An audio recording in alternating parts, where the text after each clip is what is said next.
Il n'y a pas de colonisation. Non, non, non, non. Qu'est-ce que vous diriez de la réalité où, au Congo-Brazzaville, aujourd'hui nous sommes le 4, le 5 janvier 2017, qu'est-ce que vous diriez de la réalité où tout ce qui est français est au-dessus et tout ce qui est congolais en dessous? Et je donne les trucs sur l'aspect mental.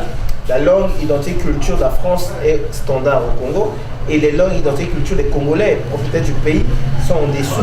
Et quand vous regardez par exemple l'image des Français, d'autres Européens, d'autres Blancs, sont totalement en train de coloniser nos médias parce qu'ils sont dominants, dans le sens où les films c'est eux, les documentaires eux, beaucoup de choses c'est eux.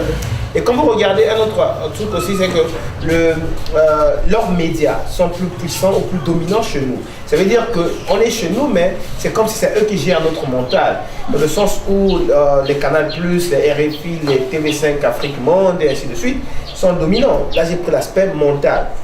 Ça veut dire qu'ils sont totalement, même le contenu éducatif qu'on apprend à l'école, c'est eux qui ont écrit.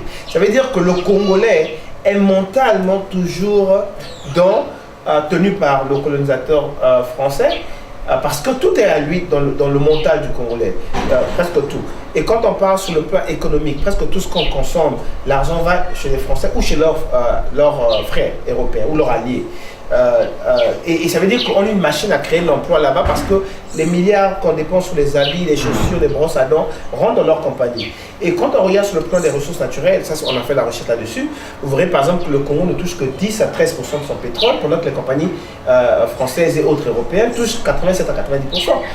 Même le plus idiot comprendra que le fait que ce soit votre pétrole, vous ne pouvez pas toucher moins de 50%. Parce que vous emmenez le pétrole.